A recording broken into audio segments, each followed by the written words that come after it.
Good evening दोस्तों।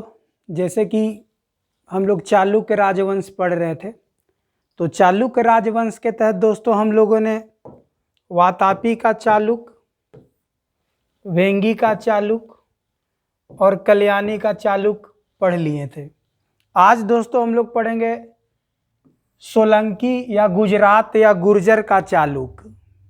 तो दोस्तों लास्ट क्लास में हम बताए थे कि वातापी, वेंगी और कल्याणी ये तीनों चालुक एक दूसरे से संबंधित थे, जबकि दोस्तों ये जो सोलंकी का चालुक है, सोलंकी वंश बोलिए या फिर गुजरात का चालुक्य बोलिए या गुर्जर चालुक्य बोलिए, दोस्तों ये राजपूतों का उदय से रिलेशन है इसका।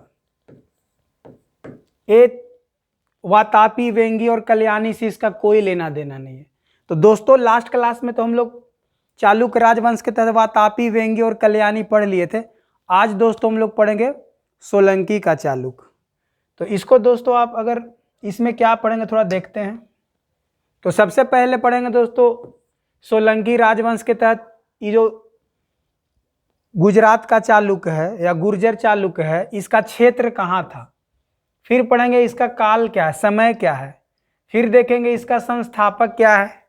फिर देखेंगे जो सोलंकी राजवंश है या गुजरात का चालुक्य है या गुर्जर चालुक्य है, इसमें महत्वपूर्ण राजा कौन कौन हुए। ऐसे तो आप देखोगे तो बहुत लंबा राजवंश है, 10, 12, 15 राजाओं हैं, लेकिन 4-5 मुख्य राजा हम लोग देखेंगे। मूलराज प्रथम, भीम प्रथम, भीम द्वितीय, क्योंकि मोहम्मद गजनवी, मोहम्मद गौरी के साथ इन लोगों का युद्ध है। फिर देखेंगे दोस्तों ये जो सोलंकी का चालुक्य है या गुर्जर का चालुक्य है या गुजरात का चालुक्य है, इसका योगदान क्या रहा है, इसका आखिर भारत के इतिहास में क्या योगदान है। तो इसमें देखो दोस्तों, इसमें देखोगे आप तो आर्ट और कल्चर के तहत यूपीएससी का बहुत फेवरेट टॉपिक होता था, उसके तहत दोस्तों देखोगे मंदिर निर्माण। तो उसमें जैसे देखोगे आर्किटेक्चर ऑफ द टेम्पल, उसमें अलग अलग स्टाइल है, अलग अलग शैली है, जैसे नागर शैली, वेसर शैली, द्रविड़ शैली। तो दोस्तों इसके तहत आप देखोगे तो नागर शैली के तहत सोमनाथ मंदिर, दिलवाड़ा का जैन मंदिर, मोढेरा का सूर्य मंदिर वगैरह का इन लोगों का निर्माण है, इन लोगों का योगदान है निर्माण करने में। दोस्तों इसको थोड़ा सा अगर आप देखोगे तो जैसे आप पढ़ोगे कि जैसे मंदिर निर्माण में आप दोस्तों पढ़ोगे तो हल्का सा, हालांकि लास्ट क्लास में भी मैं डिस्कस किया था, ये विंध्य पर्वत है दोस्तों। तो हिमालय से लेकर विंध्य पर्वत का जो इलाका है दोस्तों, यहाँ जो मंदिर का निर्माण हुआ इसको बोलते हैं नागर शैली। और यहाँ दोस्तों कृष्णा नदी, तो कृष्णा नदी से विंध्याचल पर्वत के इलाके को बोलते हैं वेसर शैली। और कृष्णा नदी से सुदूर दक्षिण नीचे तक कन्याकुमारी, इसको बोलते हैं द्रविड़ शैली। तो 3 शैलियों का दोस्तों मंदिर निर्माण हुआ है। जो वेसर शैली का दोस्तों जन्मदाता है, वेसर शैली का वातापी का चालुक्य, जो लास्ट क्लास में हम लोग पढ़े थे, जिसके तहत विरूपाक्ष मंदिर वगैरह हम लोग देखे थे, पापनाथ मंदिर वगैरह देखे थे। और नागर शैली के तहत दोस्तों आप देखोगे तो सोमनाथ मंदिर, दिलवाड़ा का जैन मंदिर, मोढेश्वर मंदिर। और दोस्तों जब द्रविड़ शैली में देखोगे तो कैलाशनाथ का मंदिर, बृहदेश्वर मंदिर दोस्तों आप देखोगे। फिर आगे क्या देखेंगे दोस्तों, फिर थोड़ा सा देखेंगे मोहम्मद गजनवी के समय भारत में जब आक्रमण हुआ था तो किस प्रकार से गुजरात के सोलंकी ने मोहम्मद गजनवी से युद्ध करने का प्रयास किया था और गुजरात में सोमनाथ मंदिर को बचाने का प्रयास किया था। फिर आगे देखोगे दोस्तों मोहम्मद गौरी के समय किस प्रकार भीम द्वितीय ने मोहम्मद गौरी को आक्रमण को विफल कर देता है। तो दोस्तों आज कुछ महत्वपूर्ण बिंदु देखेंगे यही सब। तो आज सिनोप्सिस यही है, तो थोड़ा सा स्लाइड के माध्यम से दोस्तों देखेंगे आज हम लोग। तो स्लाइड के माध्यम से दोस्तों देखोगे तो हम लोग ऑलरेडी पढ़ चुके हैं। सबसे पहले क्या दोस्तों, तो वातापी का चालुक या बादामी का चालुक, इसका इलाका दोस्तों याद करिए, जब मैं बाहर पढ़ा रहा था लास्ट क्लास में तो आप देखोगे दोस्तों तो यहाँ पर ये कर्नाटक के इलाके में दोस्तों कौन है, वातापी या बादामी। फिर दूसरा दोस्तों वेंगी का चालुक, तो वेंगी का चालुक दोस्तों कहाँ है, आंध्र प्रदेश के इलाके में, वेंगी इसका राजधानी है। फिर दोस्तों आप पढ़ोगे कल्याणी, तो कल्याणी भी दोस्तों यहीं पे है, क्योंकि बाद में यहीं पर आके कल्याणी करता है। तो कल्याणी का चालुक भी दोस्तों कर्नाटक का ही इलाका है। और लास्ट में दोस्तों सोलंकी या गुजरात का चालुक। तो गुजरात का चालुक खुद कह रहा है मैं गुजरात में हूं, नाम से ही पता चल रहा है गुजरात का चालुक कहाँ होगा दोस्तों, तो गुजरात के इलाके में होगा। कहाँ होगा, तो गुजरात के इलाके में होगा, पेन यहाँ पे होगा दोस्तों, गुजरात के इलाके में। तो इसको गुजरात के इलाके में होगा। अब इसको थोड़ा आगे स्लाइड में देख रहे हैं, पेन लग रहा है काम नहीं कर रहा है। थोड़ा आगे के स्लाइड में दोस्तों देखते हैं।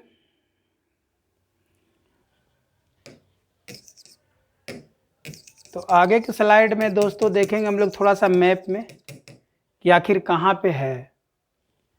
तो मैप में दोस्तों आप देखोगे तो यही इलाका है दोस्तों गुजरात का, जो यहाँ सोलंकी का, ये जो गुजरात जहाँ पर मैत्रक है दोस्तों, आप देखो कि यहीं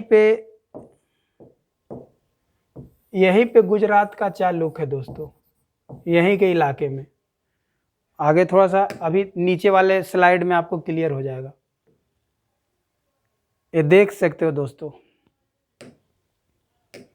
कि जो गुजरात का चालुक है, नाम से ही गुजरात का चालुक, सोलंकी का चालुक या गुर्जर का चालुक, तो देश तो देख सकते हो गुजरात के इलाके में है।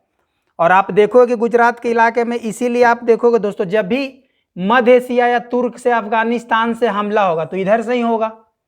आप देखोगे या तो मोहम्मद गजनी का आक्रमण होगा या तो गौरी का आक्रमण होगा। जो तुर्क का आक्रमण होगा तो अल्टीमेटली इधर से ही होगा, क्योंकि तुर्क का इलाका इधर ही है, अफगानिस्तान इधर ही है, मध्य एशिया इधर ही है, तो इधर से ही इलाका होगा, इधर से ही हमला होगा। तो हमला होगा दोस्तों तो यहाँ पर सोलंकी का जो राजपूत है, यही लोग दोस्तों क्या करेगा, युद्ध करना ही पड़ेगा, आक्रमण करना ही पड़ेगा। अल्टीमेटली ज्योग्राफी से भी पता चल रहा है कि इन लोग को ही लड़ना पड़ेगा।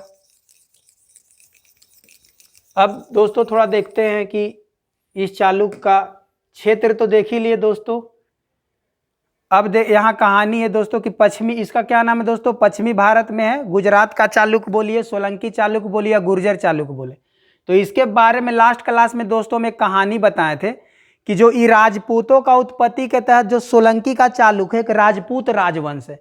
इसके तहत हम बताए थे कि माउंट आबू पे, राजस्थान का जो अरावली पर्वत में जो माउंट आबू है, उसमें दोस्तों अगस्त ऋषि, वशिष्ठ ऋषि, विश्वामित्र यज्ञ करते थे। तो कुछ दोस्तों दैत्य या राक्षस वगैरह यज्ञ करने में बाधक डालते थे। तो इन्हीं को बचाने के लिए, यज्ञ में बाधक न हो, तो इन लोगों ने अग्निकुंड से 4 प्रकार का राजपूत का उत्पत्ति किया। 4 प्रकार के राजपूत में दोस्तों आप देखोगे कि प्रतिहार माने रक्षा करना, परमार युद्ध लड़ने वाला, चालुक और चौहान। यही चालुक दोस्तों सोलंकी, ये जो चालुक है यही सोलंकी का चालुक है। तो दोस्तों सोलंकी का चालुक राजपूतों की उत्पत्ति के तहत पढ़ते हैं। जब भारत में राजपूतों का उदय होता है तो ये चालुक राजपूत के अंदर आता है दोस्तों। जबकि इसके पहले हम लोग जो वातापी का चालुक, वेंगी का चालुक और कल्याणी का चालुक पढ़े थे दोस्तों, दक्षिण भारत के चालुक थे, जो कि इससे कोई लेना देना नहीं है। तो दोस्तों यहाँ से एक टेक्निकल पॉइंट याद रखिएगा, और इसमें सबसे इंपॉर्टेंट, सारे राज महत्वपूर्ण नहीं है और सारे राजा महत्वपूर्ण है। तो सबसे पहले एक तो इंपॉर्टेंट याद होगा दोस्तों कि आखिर ये जो राजपूतों का चालुक है, सोलंकी चालुक है, गुर्जर प्रतिहार है, गुर्जर चालुक है, तो इसका उत्पत्ति कैसे हुआ, मतलब उत्पत्ति तो देखे अग्निकुंड से। इसका संस्थापक कौन है, तो यहाँ संस्थापक दोस्तों कौन है, तो मूलराज प्रथम। दोस्तों आप देखो कि मूलराज प्रथम इसका संस्थापक है। और ये कहां पर है दोस्तों, तो आप देखो गुजरात के इलाके में, पाटन के इलाके में।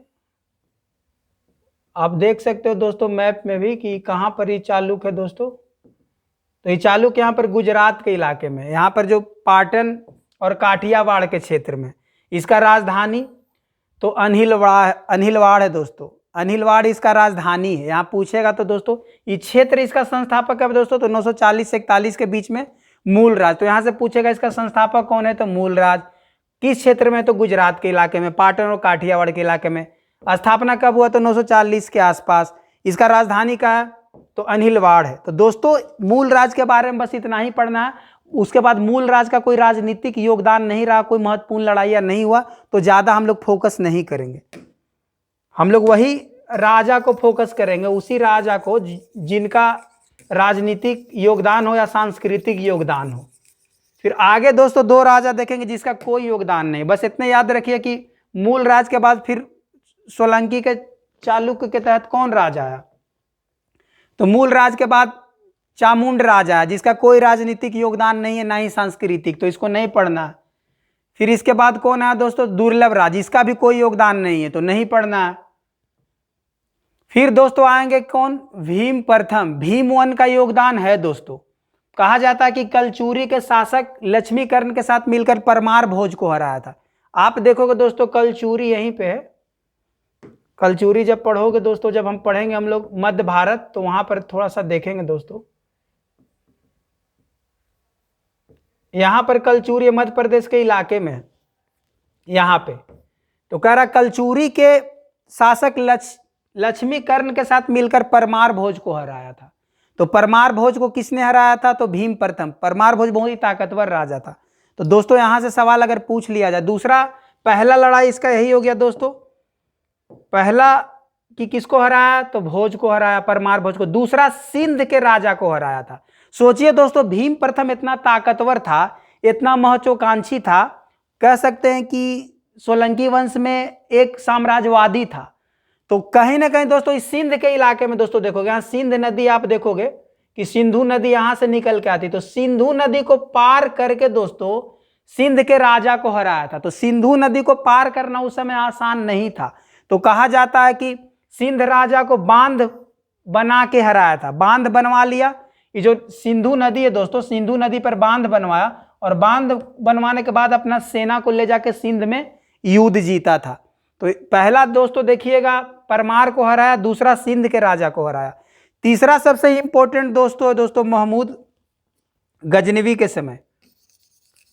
यहां पर आप देखो दोस्तों, महमूद गजनवी जो एक गजनवी का राजा था, जो अफगानिस्तान के इलाके में एक छोटा सा साम्राज्य है गजनी, और गजनी के तहत ही एक छोटा सा इलाका है गौर। आप देखोगे अभी जैसे मान ले मैप बनाओगे, तो दोस्तों अगर मैप हम बनाते हैं यहाँ पे, तो आप देखोगे, आप ऐसे मैप अगर बनाओगे यहाँ पे, तो आप देखो कि अफगानिस्तान का ही इलाका है, अफगानिस्तान का लंबा बेल्ट है।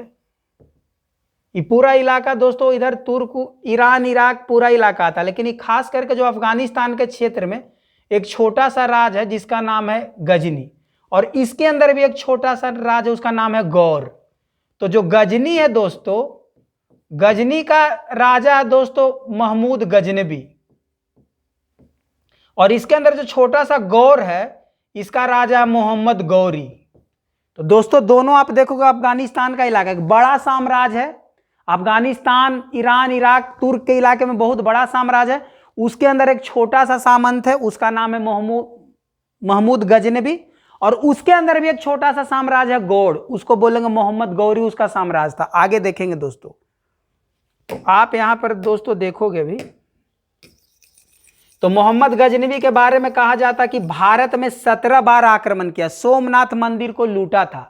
आप देखो कि दोस्तों जब जब केंद्रीय कृत शक्ति कमजोर होता है, लास्ट क्लास में हम बताए थे कि जैसे मौर्य इंपायर कमजोर हुआ था, तो मौर्य इंपायर कमजोर होने के बाद बाहर से कौन कौन आक्रमण हो रहा था दोस्तों, याद करिए। हम बोले थे कि जब मौर्य साम्राज्य यहाँ पर कमजोर हुआ था, चंद्रगुप्त मौर्य, मौर्य के बाद बिंदुसार, बिंदुसार के बाद अशोक, अशोक के बाद उसका उत्तराधिकारी कमजोर हुआ, तो हम देखे थे इधर से हिंद यवन का आक्रमण, फिर यहाँ शक का आक्रमण, पल्लव का आक्रमण, कुषाण का आक्रमण। फिर बाद के कालों में देखे थे कि यहाँ गुप्त साम्राज्य आया, तो गुप्त साम्राज्य केंद्रीकृत शासन व्यवस्था किया था। तो गुप्त साम्राज्य जब कमजोर होता तो हून का आक्रमण होता दोस्तों, बाहर से किसका? हूनों का आक्रमण होने लगता। फिर आप देखोगे हर्षवर्धन के समय फिर केंद्रीकृत राजवंश होता है, लेकिन हर्षवर्धन का जब दोस्तों पतन होगा तो राजपूतों के काल में दोस्तों आप देखोगे तुर्कों का आक्रमण होगा। वही तुर्क के तहत पहला आक्रमण होगा महमूद गजनवी का, और दूसरा आक्रमण होगा मोहम्मद गौरी का। तो यही दोस्तों आप कहानी से लिंक कर सकते हो कि राजपूतों का काल है। तो राजपूतों के काल में दोस्तों कोई केंद्रीकृत साम्राज्य नहीं है। तो जब कोई केंद्रीकृत साम्राज्य नहीं है, कोई मजबूत साम्राज्य नहीं है, तो समझिए दोस्तों बाहर से तो आक्रमण होगा ही।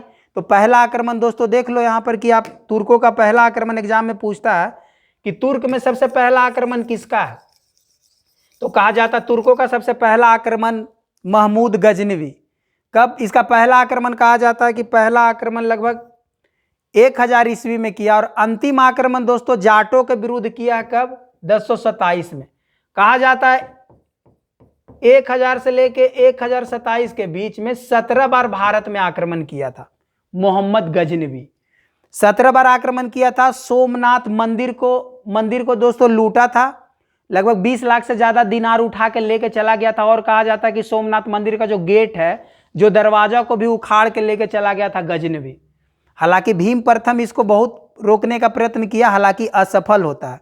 तो यहां से दोस्तों हमेशा अक्सर प्रीलिम्स में सवाल पूछा गया कि तुर्कों का पहला आक्रमण तो मोहम्मद गजनवी कब किया था, तो जब पहला आक्रमण 1000 ईस्वी में, अंतिम आक्रमण 1027 में। सोमनाथ मंदिर को कब लूटा था दोस्तों, तो 1025 में। ये मोस्ट इंपोर्टेंट है, यहां से ही क्वेश्चन पूछता है कि सोमनाथ मंदिर को मोहम्मद गजनवी कब लूटा, तो 1025 ईस्वी में लूटा था।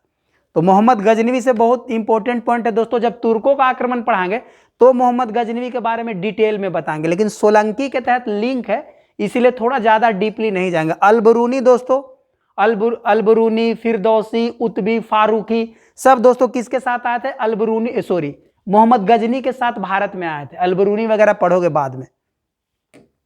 कितने बार आक्रमण किया दोस्तों, तो 17 बार। तो इससे लिंक था, भीम प्रथम से लिंक था, इसीलिए दोस्तों मोहम्मद गजनी भी बता दिया। हालांकि गजनी अलग से पढ़ाएंगे हम लोग। ये दोस्तों देख सकते हो महमूद गजनवी 1025 में सोमनाथ पे आक्रमण किया था। ये दोस्तों सोमनाथ टेम्पल आप देख सकते हो। सोमनाथ का मंदिर देख लो दोस्तों, गुजरात का इलाका में कितना खूबसूरत मंदिर है।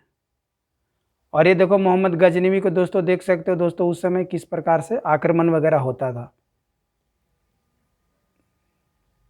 फिर देखो दोस्तों यही लोग का योगदान है। बाद में कहा जाता है कि पहले जो सोमनाथ मंदिर था वो ईंट और लकड़ी वगैरह का बनाया था, तो बाद में पत्थर से इसका निर्माण किया था भीम प्रथम। भीम प्रथम बचा नहीं पाया था सोमनाथ को, लेकिन बाद में पुनर्निर्माण करवाया था। कहा जाता है कि भीम प्रथम ने पुनर्निर्माण करवाया था। फिर देखो दोस्तों ये दिलवाड़ा का जैन मंदिर कितना खूबसूरत है। सोलंकी के बारे में कहा गया दोस्तों, यहां पर देखो सोमनाथ मंदिर शिव का मंदिर है, तो शैव धर्म को इन लोग मानता था, और दिलवाड़ा का मंदिर जैन का मंदिर है, तो जैन धर्म को मानता है। कहा जाता है कि सोलंकी के जो राजा थे कभी शैव धर्म को मानते थे, कभी जैन धर्म को मानते थे।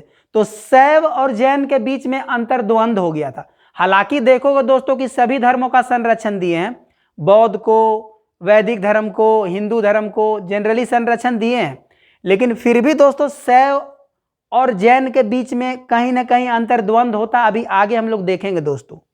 तो एक मंदिर देखे शिव का मंदिर दोस्तों, सोमनाथ का मंदिर, और दूसरा दिलवाड़ा का जैन मंदिर। तो दोस्तों आप देख सकते हो कि अगर दिलवाड़ा का जैन मंदिर और सोमनाथ का जो शिव मंदिर, दोनों दोस्तों अगर भीम प्रथम का योगदान है, तो कहीं ना कहीं पंथ निरपेक्ष है, सेकुलर है, धर्मनिरपेक्ष है, सभी धर्म को संरक्षण दे रहा। लेकिन बाद के कालों में कुछ कुछ अनुयायी कट्टर से हो गए हैं, जो जैन मंदिरों को नष्ट करवा दिए और जैन ऋषियों को हत्या कर दी है। आगे देखेंगे दोस्तों।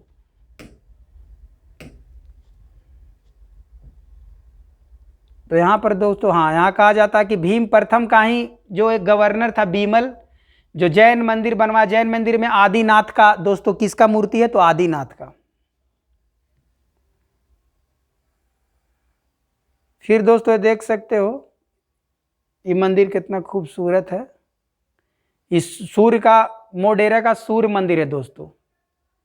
ये भी तीनों मंदिर देखिए कितना योगदान है, जो नागर शैली में बनाया हुआ मंदिर है। तीनों मंदिर देखिए दोस्तों कितना योगदान है। फिर देखेंगे कर्ण का कोई खास रोल है नहीं, तो कर्ण नहीं पढ़ेंगे। फिर उसका उत्तराधिकारी जय सिंह सिद्धराज, इसका थोड़ा सा योगदान है। इस शैव धर्म का अनुयायी था दोस्तों, हालांकि पंथ निरपेक्ष था, सभी धर्मों को संरक्षण दिया था। इसके बारे में कहा जाता था मालवा के परमार को हरा के अवंतीनाथ का उपाधि लिया था। इसके पहले हम लोग देखे थे दोस्तों वहां कि परमार भोज को हराया था कलचूरी के राजा के साथ मिलकर। फिर यहाँ दूसरा देखिए दोस्तों, मालवा के परमार को हराता है कौन, तो जय सिंह सिद्धराज। तो यहाँ दोस्तों यहाँ से एक सवाल आ सकता है। फिर बहुत ही लिबरल था। कहा जाता है कि कूट एक कर होता था। यहां से दोस्तों सवाल पूछता है, कूट एक कर का नाम था। जैसे जजिया जकात जैसे धार्मिक कर होता था, उसी प्रकार कूट भी एक धार्मिक कर था, जो दोस्तों सोमनाथ के मंदिर में यात्रा करने के लिए आते थे। पहले आप देखोगे कि दोस्तों जो सोमनाथ के मंदिर में अगर कोई अनुयायी यात्रा करने के लिए आते थे, तो यहाँ पर दोस्तों कर लिया जाता था टैक्स, जिसको बोलते थे कूट, एक धार्मिक कर था। तो इसको कौन समाप्त किया था दोस्तों? तो जय सिंह। तो इस कर को समाप्त कर दिया था जय सिंह। तो कहीं ना कहीं से पता चलता है दोस्तों कि पंथ निरपेक्ष था, लिबरल था, सभी धर्मों को संरक्षण देता था। तो यहां से दोस्तों आपको सवाल अगर पूछेगा तो ये पॉइंट को दोस्तों नोट डाउन करिएगा। यहाँ पर इनका योगदान रहा है जय सिंह सिद्धराज का। तो ये बहुत ही महत्वपूर्ण पॉइंट है दोस्तों। फिर इनके पूछा गया, इनके दरबार में दो महत्वपूर्ण विभूति थे, एक हेमचंद्र और एक श्रीपाल। हेमचंद्र दोस्तों एक जैन अनुयायी थे जो जैन धर्म को पसंद करते थे। इनके द्वारा परिशिष्ट पर्व, सिद्धहेम और कुमारपाल नाम का रचना रचा गया। श्रीपाल के द्वारा विरोचन पराजय रचा गया। तो दोस्तों सिद्धराज से 2-3 फैक्ट इंपॉर्टेंट है, तो इसे याद कर सकते हैं दोस्तों। फिर आगे में देखोगे सिद्धपुर में रुद्र महाकाल का मंदिर का निर्माण करवाया। तो दोस्तों शैव धर्म का अनुयायी है, तो रुद्र मतलब क्या? शिव। तो शिव मंदिर का निर्माण करवाया। इसके पहले भी देखे दोस्तों हम लोग सोमनाथ मंदिर। फिर बाद में दोस्तों दिलवाड़ा का जैन मंदिर देखे, कुछ जैन के भी अनुयायी थे। फिर आगे दोस्तों हम देखेंगे थोड़ा। इसके बाद देखो कुमारपाल, ये जैन अनुयायी है दोस्तों। तो कहीं ना कहीं जैन अनुयायी अपने आप को अहर्त की उपाधि लेता है, हेमचंद्र से प्रभावित था। क्यों? क्योंकि हेमचंद्र एक बहुत बड़ा कवि था, कवि के साथ साथ रचना के साथ साथ जैन अनुयायी था, जैन का ज्ञानी था। तो कहीं ना कहीं इसी से प्रभावित होकर दोस्तों कुमारपाल जो था सिद्ध राजा के बाद, आप देखोगे कि कहीं ना कहीं जैन धर्म अपना लिया। तो दोस्तों जैन धर्म में आप देखोगे कि इसका आदर्श है सत्य और अहिंसा, पशु बलि वगैरह नहीं करना, वेश्यावृत्ति नहीं करना, ब्रह्मचर्य जीवन का पालन करना, काया कलश करना। तो इसीलिए दोस्तों आप देखो कुमारपाल जब जैन धर्म अपना लेता है दोस्तों, तो मांस वगैरह मना कर देता, मदिरा मना कर देता, जुआ मना कर देता, वेश्यावृत्ति मना कर देता है, सब पर प्रतिबंध लगा देता। हालांकि कहा जाता है दोस्तों कि इस समय जो कसाई था, जो मांस वगैरह का बिजनेस करता था, तो उसको क्षति हुआ था। तो क्षतिपूर्ति दोस्तों कुमारपाल किया था। हालांकि क्षतिपूर्ति करने के बावजूद बेरोजगारी इस समय कुछ ज्यादा था। तो बस इतना कुमारपाल से एक फैक्ट याद रखना दोस्तों। यहां से नेट के एग्जाम में भी सवाल पूछा और यूपीएससी में भी सवाल पूछा दोस्तों, तो आप ध्यान रखिएगा इस चीज को। फिर आगे कुछ महत्वपूर्ण राजा को देखते हैं दोस्तों। फिर अजयपाल देखो दोस्तों, अभी कुमारपाल हम देखे कि शैव धर्म को अनुयायी था। इसके पहले सिद्ध राजा को देखे जय सिंह के, इसके पहले भीम को देखे। तो जनरली सामान्यतः क्या था इन लोग दोस्तों? धर्म निरपेक्ष था, सभी धर्मों को संरक्षण देता था। लेकिन यहां पर इसके पहले वाले जो दोस्तों कुमारपाल, क्या कुमारपाल एक तरह से कट्टर जैन है। क्यों? क्योंकि अगर आप मांस पे प्रतिबंध लगा दिए, वेश्यावृत्ति पे, जुआ पे, इसका मतलब कहीं ना कहीं जैन धर्म को ज्यादा तवज्जो दे रहा। सेम उसका विपरीत यहां अजयपाल आएगा। अजयपाल कट्टर शैव हो जाएगा। तो कट्टर शैव हो जाएगा तो दोस्तों जैन साधुओं को हत्या भी करेगा। ये जो आप देखोगे जैन साधुओं को हत्या भी करेगा यहाँ पे, और साथ ही साथ जैन मंदिर को भी नष्ट करेगा। तो कहीं ना कहीं अजयपाल और कुमारपाल एक दूसरे का अपोजिट है। तो यहां से दोस्तों सवाल पूछेगा शैव और जैन के बीच में। इसीलिए जो मंदिर का निर्माण देखोगे तो जैन का दिलवाड़ा मंदिर, और फिर आप शैवनाथ जो सोमनाथ का मंदिर शिव का। तो और बाद में यहाँ पर देखो कि रुद्र महाकाल का मंदिर। तो रुद्र महाकाल मतलब क्या? शिव का मंदिर। तो शैव और जैन के बीच में टसन है दोस्तों, इन लोग राजवंश के बीच में आपस में ही। फिर आप दोस्तों यहां देखोगे, यहां पर जो महत्वपूर्ण राजा है मूलराज द्वितीय, कहा जाता है कि मूलराज द्वितीय के समय में ही जो मोहम्मद गौरी का आक्रमण हुआ था। अभी दोस्तों देखेंगे मोहम्मद गौरी का आक्रमण। तो मूलराज द्वितीय राजा था और इसी का भाई था भीम द्वितीय। कहा जाता है कि मूलराज के समय में गौरी का आक्रमण हुआ था। तो कुछ इतिहासकारों का मानना है कि मूलराज द्वितीय ने मोहम्मद गौरी को हराया, जबकि मैक्सिमम इतिहासकार का मानना था कि भीम द्वितीय, जो कि मूलराज द्वितीय का छोटा भाई था, ये मोहम्मद गौरी से युद्ध हुआ था और मोहम्मद गौरी को हरा दिया था दोस्तों। कहा जाता है भीम द्वितीय बहुत ही ताकतवर था, जबकि इसका भीम प्रथम दोस्तों थोड़ा वो भी ताकतवर था, लेकिन मोहम्मद गजनवी से बचा नहीं पाया था। भीम 1 हार जाता है, लेकिन भीम 2 जीत जाता है। तो भीम 1 किसके साथ लड़ा था दोस्तों? तो महमूद गजनवी के साथ। जबकि भीम द्वितीय किसके साथ लड़ रहा? मोहम्मद गौरी के साथ। तो यहां पर कहा जाता है कि भीम द्वितीय मोहम्मद गौरी को हरा देता है। अब कुछ फैक्ट अगर आप देखना चाहोगे मोहम्मद गौरी से, तो दोस्तों सिर्फ भीम से नहीं, ऐसे तो देखा जाए कि मोहम्मद गौरी का सबसे पहला आक्रमण मुल्तान के विरुद्ध हुआ है दोस्तों 1175 में, और दूसरा आक्रमण हुआ 1748 में, यही भीम द्वितीय के साथ हुआ। ये जो पाटन के इलाके है, तो कहा जाता है कि 1178 में जो युद्ध हुआ है, ये भीम द्वितीय के साथ युद्ध हुआ, दूसरा युद्ध था। इसके पहले मोहम्मद गौरी एक बार मुल्तान में आक्रमण कर चुका है। इसके बाद मोहम्मद गौरी हारने के बाद फिर से भारत में आता, कहा जाता है कि बार बार आता है। आप देखोगे यहाँ थोड़ा सा अगर मैप यहाँ दोस्तों, तो आप देखोगे दोस्तों मोहम्मद गौरी यहाँ पर भीम 2 से हारता है। तो कब ही हारता है दोस्तों, ये तो 1178 का बात है। इसके पहले भी दोस्तों देखो कि 1175 में मुल्तान में आक्रमण किया है, और 1178 में भीम द्वितीय से हारने के बाद फिर बाद में दोस्तों आक्रमण करेगा फिर से कब, 1191 में तराइन का पहला लड़ाई, किसके साथ, पृथ्वीराज चौहान के साथ युद्ध होगा, और यहां पर फिर गौरी हारेगा।